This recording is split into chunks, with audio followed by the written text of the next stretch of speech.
सुना दोस्त लोग, हम अपन डायरी में ई लिख रहे हैं कि आखिरकार केन्स हमनी के डेट खातिर पूछी रहलस। हाँ बारबी डायना तो के ई भी लिखे के चाहिए कि हमार केन्स बहुत ही लकी है काहे कि ओकरा के हम लोग मिलनी है। दोस्त लोग तोहनी लोग के का लागेला? हम गुलाबी लिपस्टिक तो लगा लेली, लेकिन का गुलाबी आई शेडो भी लगावे के पड़ी? ऐसा करा तो अपन नाक भी गुलाबी कर ला। Pink lips, pink eye shadow और कितना पिंक। ये पिंक से तो हम थक गइल बानी। ओ बारबी नास्तिया, तोरा पर पिंक आई शेडो बिल्कुल ना अच्छा लगी। तू ऐसे नहीं बहुत सुंदर हो। दोस्त लोग हम तैयार हैं क्या? तोरा लोग के और समय लागी, जल्दी करा तू लोग। बारबी जूली, हम लड़की लोग बानी, हमनी के तैयार होवे में समय लेवे के चाहिए। कैन से इंतजार कर ली है। लड़की लोग का तोहनी के सच में लागेला कि लड़का लोग हमने के 10 घंटा तक वेट करी है। हम अकेली बारबीज ना बानी।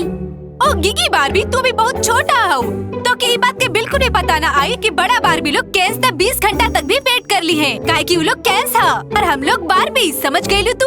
और हम लोग जितना भी देरी करब हम उतना ही कूल होखब। तो दोस्त लोग हम ठीक कह रहल बानी ना? हाँ तो बिल्कुल सही कह रहल हो। सही बा। हमरा के ना लगेला कि कैंस तोहनी लोग के इंतजार कर रहल होई है।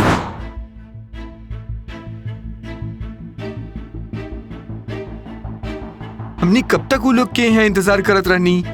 तक तो वो लोग के आ जाए के चाहत रहा। बतावा अब का कइल जाए? दोस्त लोग वो बारबीज बाड़ी वो लोग के लेट आवल बनेला का, लेकिन का वो लोग छाछा घंटा तक लेट आ सकेले? अरे जब तक वो ना आवेले का हमनी यहाँ खड़ा होके इंतजार करी? अरे बारबीज के मनावल मुश्किल बा, तनी और इंतजार कर लिहल जाए। हम 15 मिनट और इंतजार कर सकेली, ओसे अधिक ना तो सब खत्म हो जाई। हाँ और ये फूल हम कोनो दूसर बारबी के दे दे ना। हमनी से जितना हो सके हमनी उनकर इंतजार करब। हम तो बस 15 मिनट इंतजार करब फिर चल जाए। हम कहीं ना इंतजार करब तक करब। अभी 3:45 होत बा, हम 4 बजे यहाँ से निकल जाए। दोस्त लोग हम 7 घंटा लेट हो चुकल है। अब हमके लागत था कि अब हमने के चले के चाहिए। अब लड़का लोग के समझ आए कि हम लोग कितना कूल हैं। हमने ओकरा इंतजार करवाईनी। लेकिन इतना गर्मी में हम पैदल ना चल सकेनी। हाँ हम हो ना चल सकेनी, यही खातिर तो हम अपन गाड़ी लेके चल रहे हैं। हाँ तो हम तोहनी के साथ आ सकेनी लड़की लोग? हाँ। प्लीज बतावा ना। ठीक बा। चला दोस्त लोग, चला अब चलत हैं। दोस्त लोग जरा लचक के चला, जरा मटक के चला। हम लोग बारबीज हैं। हाँ लेकिन बहुत गर्मी बा। दोस्त लोग चला अंदर बैठ जा।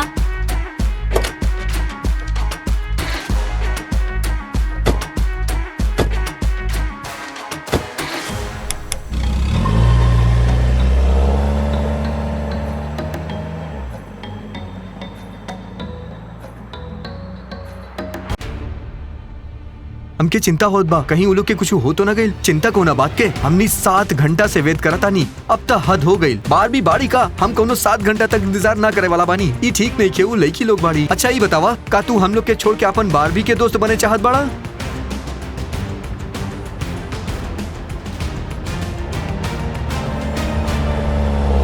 इला बारबी आ गइल। डीमा तू चुप रहिया, हम लोग के देख ले। दोस्त लोग हमनी के वो सबके सच बता देवे के चाहिए। वो हमनी के ऐसे ट्रीट ना कर सकेली। आर्थम हमनी डेट पे बानी।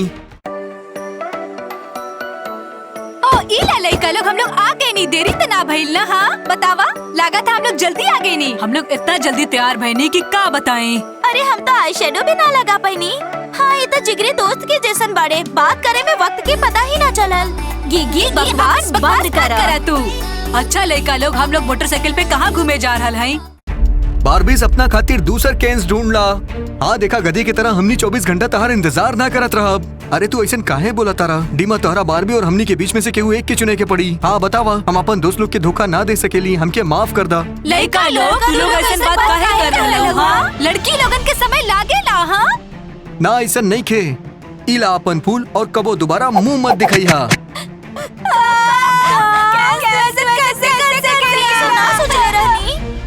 लड़की लोग अगर तू लोग 2 दिन लेट होते तो का होगा तोहार?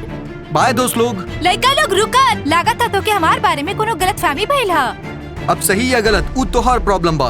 अगर ऐसा ना तो हम अपन परी गॉडमदर से तोहार शिकायत करब और उ तोहरा के मेढक बना दी है। हाँ जाए ना? हाँ जाए ना, शिकायत करब। हाय परी गॉडमदर, ई लोग हमनी के धोखा देला सा, इनकरा के सजा दा। हाँ परी गॉडमदर, ये लोग फूल हमनी के मुंह पर फेंक देले।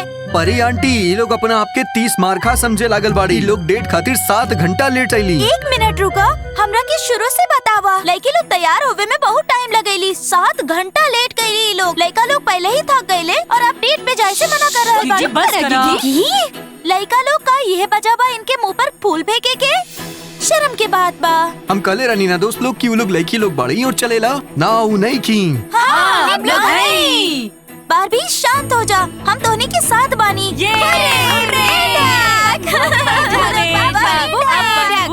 धोनी के शरीर अदल बदल कर दे ताकि धोनी के पता चल जाए। अरे ना ना ना ऐसा ना।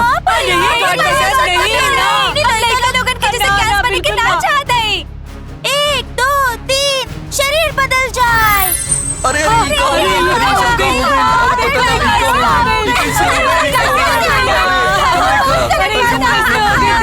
वो बन गई नहीं। हम का बन गई नी डायना। दिमाग तोरा के कबो माफ ना करब। आपन गंदा बाल वापस ला। ताकत बा जौन बीच में बानी हूँ हम बानी बारबी जूली। ई कोनो मजाक ना हा, हम ऐसन कब्बो ना रह सकेली, बिल्कुल ना। का तू एकरा के देखला? ई बा नाश्ता। अरे ई कहूँ से नाश्ता ना लागेला। दोस्त लोग अब हमरा के जाए के पड़ी। अरे ऐसे मत जाए, शरीर बदल जाए पड़ी। जब तू लोग एक दूसरा के समझ जाइबू, लड़का लोग के लड़की लोग के अहमियत पता चल जाई, तब सब ठीक हो जाई। अरे अब हम लोग क्या करे पड़ी? कहाँ चल गई? कहाँ चल गई? अरे बाप रे, ये सब कहाँ हो हम जा गया? रहल हई, हम ऐसे यहाँ पे ना खड़ा रह सके नी। हाँ बिल्कुल चला।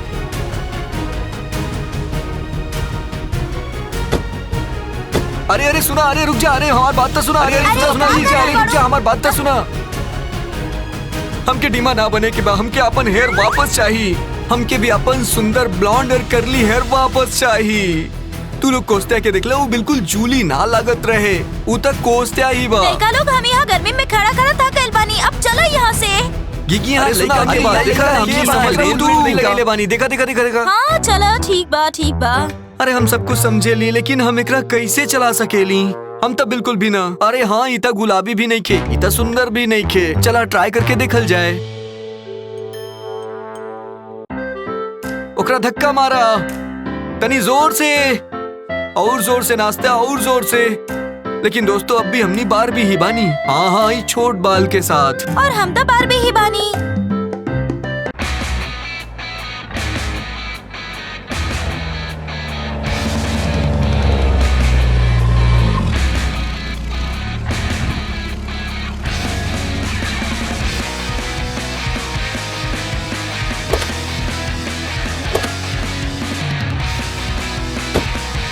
तू तो बहुत अच्छा ड्राइवर हो बारबी। ओ डीमा।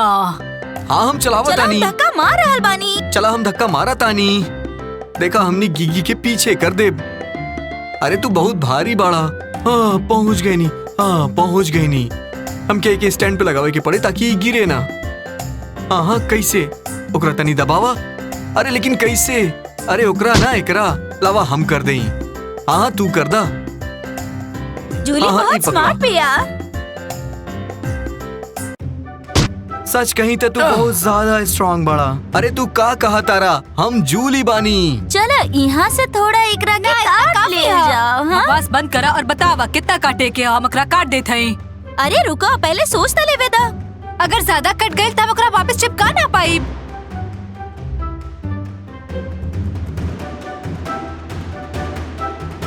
अरे अरे सुना, ब्लॉन्डीज कहीं के तू हमनी के गाड़ी काहे चुरैला? हमनी स्कूटर ना चला सकेली। हाँ बोला लुटेरा कहीं के। हाँ डायना बैठल रहली और हम धक्का मारत रहनी। तो क्या अच्छा ये बतावा, तू लोग के हाथ में कैची का है बा? तू लोग का करे के सोचा तारा? उसने काट दा। का सच में? जल्दी करा, हम नर्वस हो रहे हैं। का अरे ना करा, तू हमनी के बाल बिगाड़े चाहत बा। पहले तो हमें लंबा बाल के काटब, फिर हम शेव कर दे। अरे हमार बाल के मत काटा। अगर अदला बदला हो गई तो हम पूरा तरह से गंजी दिखब। डायना माफ करे, लेकिन हम बिल्कुल भी ऐसा ना रह सकेली। गंजा बाल में कैसन दिखी? गी देखा हमनी गंजा ना हो खब। ये एक बार बाल काटे तो सही। लड़का लोग तूरो के काटे की जरूरत नहीं खे। हमनी कुछ बीच के रास्ता निकाल ले। अपन परी आंटी के बुलावा और हमने के रूप वापस करा। काहे कि हमके बारबी के जैसन चले के पसंद ना हा। तू ये चाहत हो कि हमार दोस्त हमरा पर हंसी है? शांत हो जा दोस्त लोग। चला जल्दी उनके शांत हो बुलावा ना। जाए। हाँ हाँ हमरा के तो ऐसा हाँ लागता जल्दी कि ना बुलावा, आई है। उनके आवे के पड़ी। परी परी परी जल्दी आवा, परी जल्दी आ जा। के अपन नया शरीर पसंद आयल? का आप जाना तानी परी ई हमनी के बिल्कुल भी पसंद नहीं खे आइल। हमनी के शरीर हमके वापस दा। अरे हमके पहले के जैसन बना दा। हमनी के बाल वापस कटता रे। ई हमनी के बिल्कुल अच्छा नहीं खे लागत। का हमनी के ऐसे ही रहे के पड़ी हमेशा? अच्छा बा, हम के ना बानी। लागता हमार किस्मत बढ़िया बा। परी ये सब बकवास सुनल बंद करा और हमके हमार रूप दे दा। ठीक बा, हम बदल देता नहीं, लेकिन वापस आवे की कुछ शर्त बा। और सुना, तू बारबी लड़का लोग के जैसन मेकअप करे के पड़ी का? और तू कैन लड़की लोग के मोटरसाइकिल रिपेयर करे के पड़ी। अगर तू लोग ऐसा कर लेबो तो हम भी कर लेब। तकलाई की लोग हमनी मोटरसाइकिल रिपेयर कर सकेली। चला करल जाए। चला दोस्त लोग, हम लोग कॉस्मेटिक्स लेके आवत का हैं। हमनी मेकअप करब? अगर असली रूप में आवे के हाथ हमके मेकअप करे के ही पड़ी। तो का दोस्त लोग अब हमनी मोटरसाइकिल रिपेयर करब? हाँ करब, जरूर करब। हाँ जरूर कइल जाए। चला कइल जाए। अब हमनी यहाँ पे आँख बनाई। हाँ चला बनावल जाए। चला जल्दी करा। लेकिन फाउंडेशन कहाँ बा? फाउंडेशन बा नाश्ता आराम से लगावा। हाँ, लगावा। ई ठीक ई ठीक बा। अरे ई का करत बाड़ू? ऐसे यहाँ करा। अरे ऐसे ना यहाँ। अरे रुका ना, हमके करे दा। खत्म ना भइल बा। करे दा ना प्लीज करे दा। देखा हमके मस्का यूज करे के चाहिए। बनावे दा। हां करा ठीक बा, तू यूज करा ना। देखा ना यहाँ देखा बाही ना कितना अच्छा करा। लिपस्टिक करा ना यहाँ एकरा के लगावा, आराम से लगावा। अरे वाह कितना मजा आ रहा है। हां लगावा ऐसे ही। ऐसे एकरा के ऐसे बनावा आंख बनावा। ई बन गई आंख। ई तो बिल्कुल आंख जैसन लागत बा। अर्तियम अब कैसे रंग करे के हो तू ही जाना था। लेकिन हम का यूज करी? हमरा के तो समझ ही ना आ रहा बा। इसे कोनो भी फर्क ना पड़ेला। तू जे मन करा वो अच्छा करा। तो आज तारा पास कुछ और बा? हाँ आईलाइनर बा ना? हाँ तो लगावा।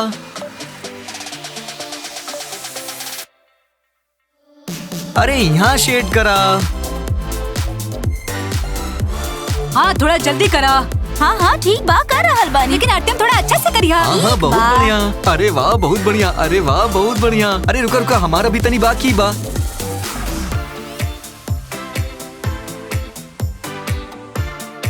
हमरा पास करेक्टर बा। हाँ और तू करेक्टर के गाल पे लगा सकेलू, बिल्कुल लाली के तरह।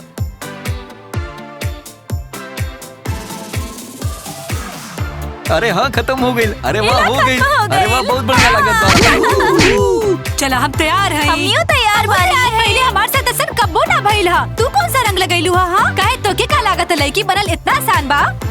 हमरा के तो ठीक ही लग रहा बा। चला परी के पास चला थी और देखा थे कि का होता। अरे ले चला जल्दी करा। हाँ चला तानी ना। अरे जल्दी करा। परी हमने कर देनी। देखा ना कितना अच्छा लागत भाई। देखा ना ये देखा कितना अच्छा लागत भाई। नोज बा सब कुछ बा। हाँ ये देखा नाक भी बनैले बानी। परी हमने ना कर पैनी। हम मेकअप ना कर सकेनी। हम समझ गए कि लड़की बनल इतना आसान ना हा। लड़का लोग तो समझ गए। लड़की लोग तू लोग बतावा।